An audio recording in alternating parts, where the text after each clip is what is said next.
My ex's lawyer, send over your financial records for the last 3 years, or there will be consequences. Me, as you wish. This happened a few years ago when my ex-wife and I were going through a rough divorce and a custody battle.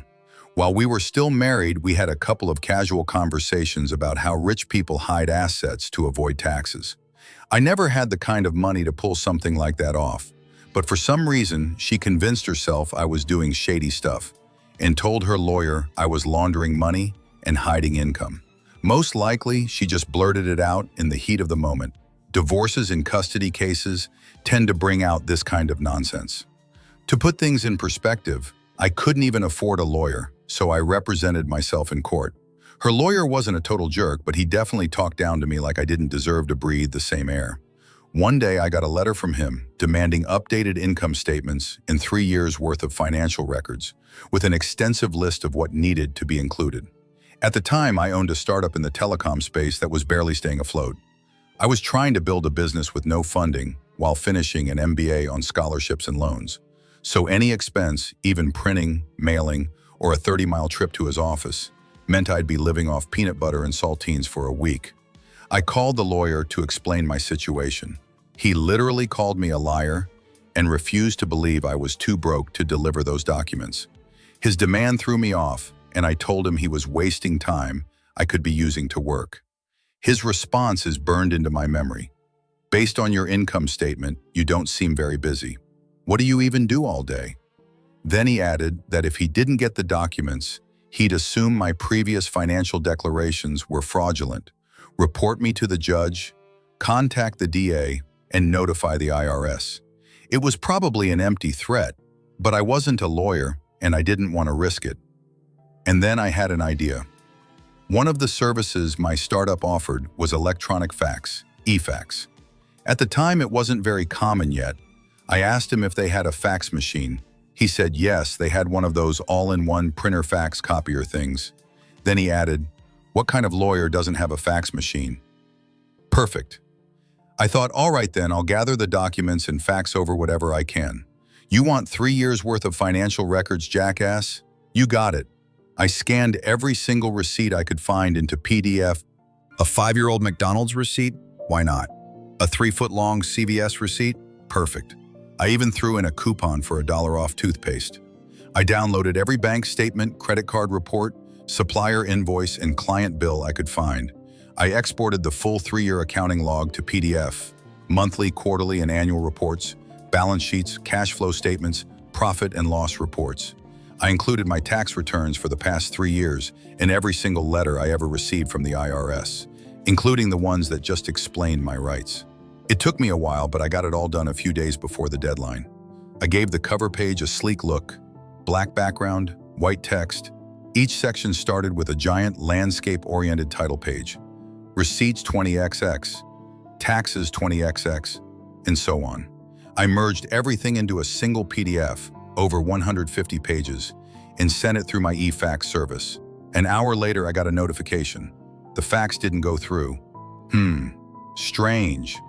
But no matter, I was going to make sure that document reached him one way or another.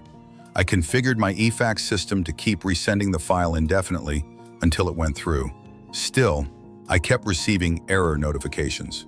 I figured once it finally transmitted successfully, I'd delete the error messages and keep the single confirmation of receipt. Problem solved. 2 days later, I got a call from a woman in their office begging me to stop sending the fax. Their multifunction printer had been printing nonstop.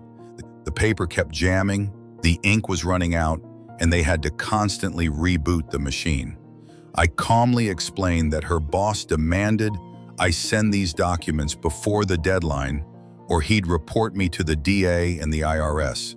I didn't want any trouble with either, so I told her I'd continue faxing until I had confirmation that all the pages had gone through. I suggested they simply stop printing until the fax was complete, but she didn't like that idea. She asked me to email the documents instead. I lied and said my email provider doesn't support attachments that large.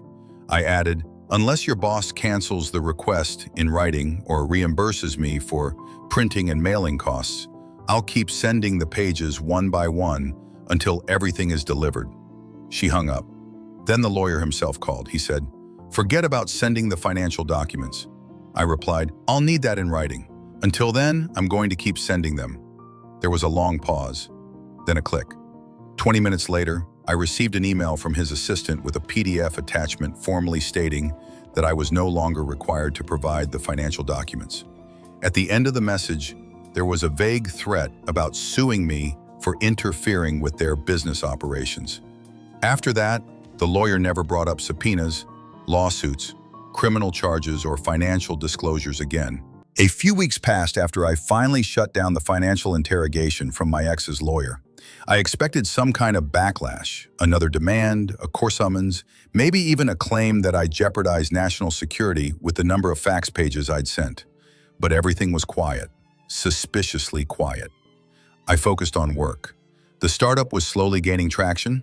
We landed our first serious client, and for a while I forgot that just a couple of months ago, I'd been seriously worried about sleeping in my car. Life was starting to stabilize. Then, in mid-October, when fallen leaves were already covering the cracks on my old porch, a letter arrived. Not legal, a real physical letter. Smelled faintly of her perfume. Inside, a couple of pages in her handwriting. No threats, no demands, not a word about finances, just an apology.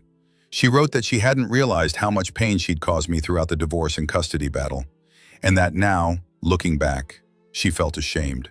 She admitted that the money laundering accusations were made up. She just didn't know how else to gain an edge in the custody case. She said she hoped I could forgive her someday. She even wrote, "If you hadn't been so stubborn back then, maybe we could have been friends." I read it 3 times. You know, people often say apologies are useless if they come too late. But that's not always true. That letter didn't erase everything she'd done, but somehow it lifted something heavy off my shoulders.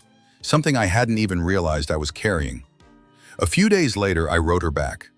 Briefly, no theatrics, just, "Thank you, I'm glad you see that now. I hope you find peace too." Since then, we haven't spoken much. The shared custody arrangement stayed in place, but the tension melted. No more barbed emails, no more power plays. I no longer felt like I was under siege. Sometimes the loudest wars don't end with an explosion, but with a quiet, almost forgettable letter that you tuck away in a drawer. But it stays with you, a reminder that you made it through. Looking back, I realized this story wasn't really about the divorce. It was about boundaries, about how important it is to know how to protect yourself, even when you're under pressure, being manipulated, or when the odds feel stacked against you. For a long time, I let others decide what I was worth. My ex, when she made false accusations. Her lawyer, when he spoke to me like I didn't even deserve to breathe the same air. Even the system, when I nearly believed that without money, your voice doesn't matter. But at some point, everything changed. I didn't just comply with their demands. I did it with dignity, with a sense of irony, and on my own terms. It was the first time in a long while that I didn't cave in. I pushed back. Not with aggression, not with drama, but with what I had: patience, attention to detail, and creativity. And it worked. After all the struggle, I came to one simple truth. Sometimes you don't win in court. You don't win the argument, and you don't walk away with the money. But you win yourself back. And maybe that's the only victory that ever truly matters.